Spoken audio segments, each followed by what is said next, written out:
Allez, bienvenue à tout le monde, bienvenue à tous, bienvenue sur On en parle, on redéfinit les choses. Moi, c'est Dr Christelle, je vous reçois ici et maintenant. Si vous ne vous êtes pas encore abonné, abonnez-vous. Nous publions des vidéos chaque fois sur YouTube et Facebook, là où vous allez venir apprendre beaucoup de choses. Bienvenue à tous. Alors, pour aujourd'hui, le jour de notre indépendance, je veux recevoir pour vous un homme de Dieu, le docteur et pasteur Francis. Avec lui, nous allons parler sur le rôle de l'Église dans le développement du pays. Bienvenue encore.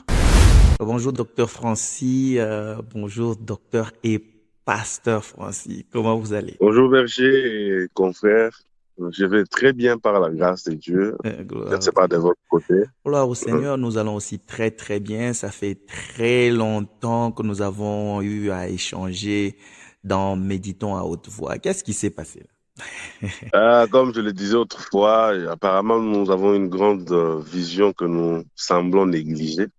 Vraiment, Je crois qu'il est important de penser là-dessus, comment réorganiser les choses pour que tous soyons soumis au programme préétabli, sinon ce sera compliqué. vraiment. J'ai compris qu'il est difficile d'avoir le temps pour servir Dieu. On crée le temps pour servir Dieu. Ah, on a besoin de ce temps-là. Il faut vraiment le créer. Alors aujourd'hui, d'abord, Oui. bonne fête vraiment d'indépendance, bonne fête de l'indépendance. Merci beaucoup. J'ai envie de dire pareillement. Merci beaucoup. Ah ben oui, hein, nous sommes en train aussi de le fêter, quoi qu'aujourd'hui on est à la maison à cause de tout ce qui se passe dans le pays, mais quand même ça va. Ok. Quand même ça va. Alors avant de Mhm. commencer, parce qu'on va parler, parce qu'il s'agit de l'indépendance, alors nous allons essayer un peu de réfléchir à haute voix sur le rôle de l'Église dans le développement du pays. Avant de commencer, juste en deux lignes, si quelqu'un veut savoir qui est le pasteur Francis, alors comment vous vous présentez? Le pasteur Francis, comme vous l'avez dit, est pasteur par vocation et médecin de formation. Il est pasteur, je crois, depuis le 1er septembre. Bon, l'Église l'a présenté comme pasteur depuis le 1er septembre 2012. Ok, 2012, mais comme vous le savez, on ne devient pas pasteur, on est pasteur. vraiment. Donc, le pasteur Yeah. Francis est marié. Mhm. Est marié et père de deux enfants, d'un garçon et d'une fille jusque-là. Ok. Donc, ça veut dire que le chantier peut continuer. Nous sommes en chantier, en fait. Et nous saluons vraiment maman, nous saluons aussi tous les enfants. Alors,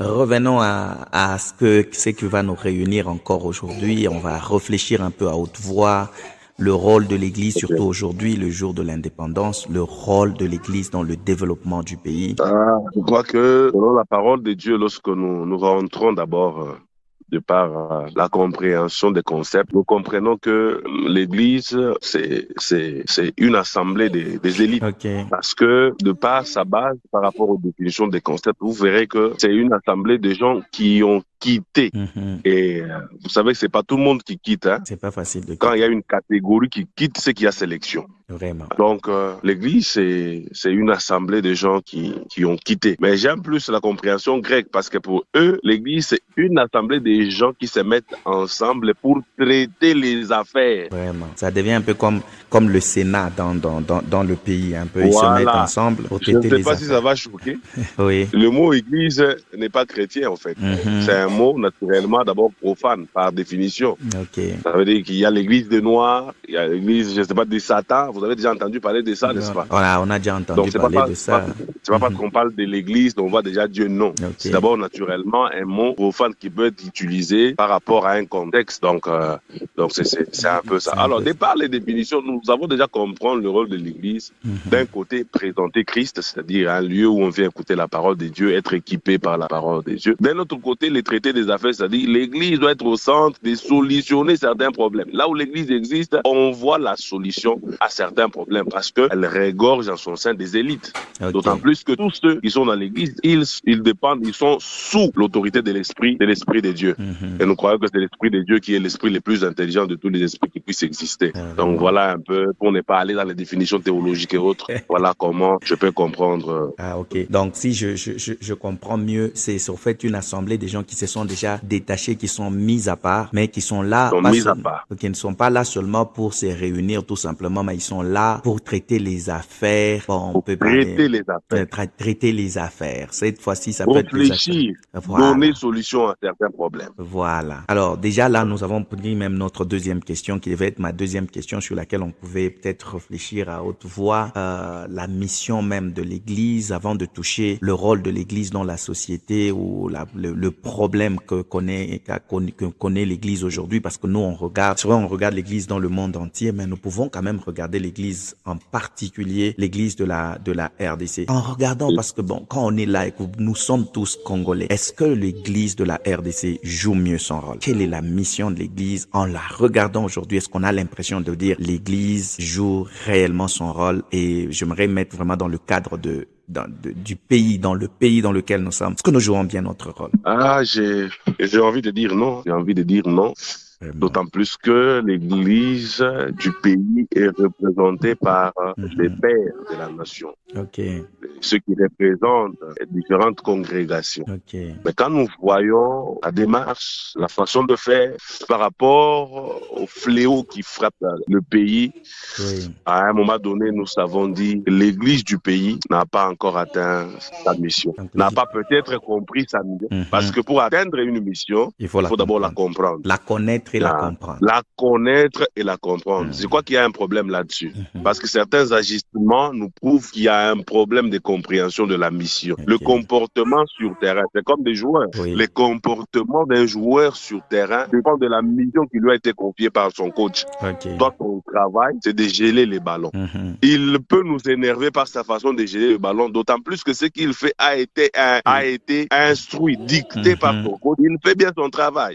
Nous, on peut ne pas l'aimer, le grand problème ici, voilà. Le grand problème que nous avons au pays, c'est que l'Église est en train de jouer un rôle qui n'aide pas, qui va au-delà en dehors de la mission qui lui a été confiée. Par rapport à l'apôtre Paul, quand il parle à Timothée, l'Église, c'est la colonne, l'appui. La colonne de la vérité. La colonne de la vérité. Voyez-vous? Ça veut dire que quand on a besoin d'un endroit où la vérité doit être dite sans ajout, sans filtre, sans quoi que ce soit, c'est à l'Église. C'est à l'Église. Mais il est choquant parfois de savoir que c'est là où on manigance, c'est là où on planifie certaines choses qui ne cadrent pas avec la vérité, et c'est parfois décevant. Et alors ma réponse c'est que ce non, l'Église ne remplit pas jusque-là sa mission. Pourquoi? Parce que nous voyons l'Église soutenir les antivaleurs. Nous voyons l'Église marcher de pair avec ceux qui détruisent le pays. Et au lieu que les gens qui nous dirigent respectent l'Église, aujourd'hui les gens qui nous dirigent utilisent l'Église comme un marchepied. Marchons sur l'Église pour atteindre un but. Voyez-vous? Au point où quand c'est noir, on peut appeler les leaders de l'Église pour leur dire, allez dire à vos fidèles que c'est blanc. Et ils cherchent, ils colmatent certains versets, ils viennent nous convaincre que c'est blanc. Et c'est compliqué. C'est compliqué vraiment. Est-ce que le plus grand problème n'est pas au fait que beaucoup des gens ont créé des églises, prenons ça comme ça, et peut-être n'ont pas reçu réellement le véritable appel? Parce que moi, quand j'essaie de regarder tout ce qui est en train de se passer, je me dis que nous risquerons de penser que l'église de Jésus ne joue vraiment pas son travail ou son rôle comme il le faut, ou sa mission. Peut-être que ce que nous appelons église de Jésus, c'est juste église des humains, des gens qui sont là, qui eux-mêmes ont formé quelque chose, ils se réunissent en groupuscule, et puis par après, avec leur but, ce n'est pas vraiment venir servir, mais leur but, c'est se servir. Voilà pourquoi peut-être qu'il y a toutes ces choses. Je ne vous coupe pas la parole, c'est déjà bien dit. Parfois, ce qu'on appelle l'église de Jésus, c'est l'église des hommes. Même le comportement sur le terrain le prouve. Quelqu'un a créé son truc, son asbel, même quand il est en dehors de la parole de Dieu, vous n'avez rien à lui dire. Vous êtes mécontent, quittez son truc. Lui ne changera pas. C'est à vous d'aller chercher ailleurs. Voyez-vous? Donc, l'église de Jésus n'échouera jamais tant que Jésus sera la tête de l'église. Je ne vois pas Jésus échouer. Parfois, c'est l'église comme communauté, comme assemblée des humains. mais l'Église comme corps de Christ n'échouera jamais. Je crois qu'il est important de faire cette nuance. Il est important de faire cette nuance parce que lorsqu'aujourd'hui nous fêtons les 66 ans d'indépendance. Imaginez 66 ans d'indépendance. En d'autres termes, si on doit reformuler, c'est que 66 ans de liberté. Oui. 66 ans de liberté. Parce que l'indépendance, c'est la liberté de penser, la liberté d'agir, la liberté de gouverner sans être soumis par une quelconque autorité extérieure. Vraiment, sans une pression extérieure. Sans une pression extérieure. Donc, vous êtes libre de penser, de concevoir et de mettre en action votre pensée sans une influence extérieure. Est-ce que nous sommes réellement indépendants? Ah, c'est la grande question à se poser parce que bon, même parce qu'il s'agit de l'Église, est-ce qu'aujourd'hui chacun est libre d'émettre sa pensée pour dire bon, moi je pense à ça et ça et qu'on arrive par exemple à tolérer la pensée. Ce n'est plus facile. Alors, qu'à cela ne tienne, quelle pouvait être la mission, s'il faut la résumer, quelle pouvait être la mission de l'Église actuelle, par exemple, au Congo? Si on peut apprendre même trois missions dans l'Église du Congo. Je crois que les termes sont simples. Le monde ou les hommes politiques devraient avoir peur de l'Église avant de poser certains actes. Ils devaient souvent se poser la question, si nous faisons ceci, l'Église ne sera pas d'accord avec nous. Et quand l'Église nous désavoue, même notre autorité est finie. Mais qu'est-ce qui fait que ces gens ne peuvent pas avoir peur de nous? C'est parce que, nous ne sommes pas puissants. L'Église n'est pas puissante. Pourquoi? Parce que derrière les antivaleurs, derrière ces gens qui travaillent pour détruire, parce que quand on a une vision contraire à celle que le peuple attend de vous, vous êtes en train de détruire. En fait, vous détruisez. Vous détruisez, en fait. Vous détruisez. Alors, vous allez voir, ce qui m'étonne, c'est que les conseillers de ces hommes destructeurs sont des pasteurs. Les grands partenaires de ces hommes-là, ce sont des pasteurs. Des grands partenaires de prière, je souligne. C'est-à-dire que les gens qui sont capables de réunir les gens, prions en faveur de tel qui est voleur, tel qu'on connaît, qui détourne et tout ça, soutenons-le. Quand il dit soutenons-le, c'est en fait celui qui bénéficie de la personne. Il voyage, ses enfants sont pris en charge en Europe par la personne, donc il n'a pas d'autre choix que de soutenir la personne. Et l'Église, comme assemblée, a perdu de force. L'Église est impuissante. Aujourd'hui, l'Église ne peut pas défier avec la politique du pays. Parce que jadis, il y a des pays où quand un homme de Dieu se tient et dit, par exemple, tel, nous te destituons, cette parole a des effets immédiats au point où la personne se voit être bloquée d'avancer. Et reviendra pour peut-être demander pardon. Et reviendra à l'écoute. Je vous écoute très bien. Moi, j'ai connu un petit problème là je connais un petit problème. J'ai connu un petit problème. Je crois que on va peut-être là où on s'était arrêté. Ça s'était coupé de ce côté. Alors, vous étiez en train de parler que l'Église était trop respectée, justement, parce que quand un homme de Dieu dit que nous te destituons, c'est là que ça s'était coupé, que l'homme politique aura peur. L'homme politique se dira non, parce que dans le 24 heures, la parole du serviteur de Dieu va commencer à s'appliquer. Alors, qu'est-ce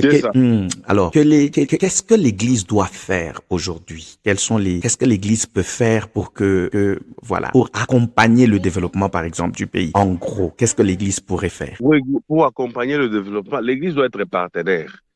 Doit être partenaire parce que, vous savez, tous ces gens ici qui sont membres de partis politiques et autres, ils fréquentent quand même une église. Vous voyez? Alors, pour ce qui est de notre pays, vous savez, ce qui manque, je l'ai dit souvent plutôt, ce qui manque à ces pays, ce ne sont pas les bonnes idées. Non, ce ne sont pas les bonnes idées qui manquent à ces pays. Ce n'est pas une bonne vision qui manque à ces pays. Le problème de ce pays, ce sont les exécutants de la vision.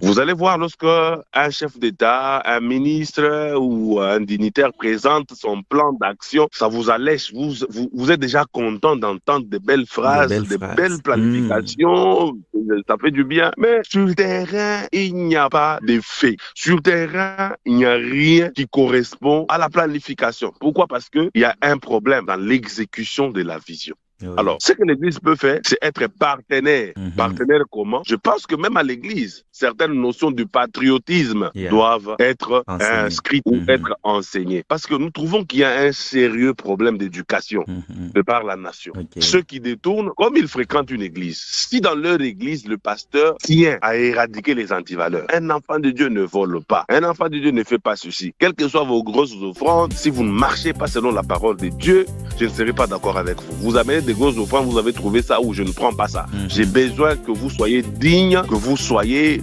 quelqu'un qui va refléter les valeurs chrétiennes là où vous travaillez. Mhm. Si déjà dans l'église, en tant que partenaire, les dirigeants ont compris qu'il faut déjà commencer à parler sur le patriotisme, sur certaines notions, je crois que quand il y aura l'exécution de la vision, ces membres-là pourront mettre sur pied les enseignements reçus par le pasteur.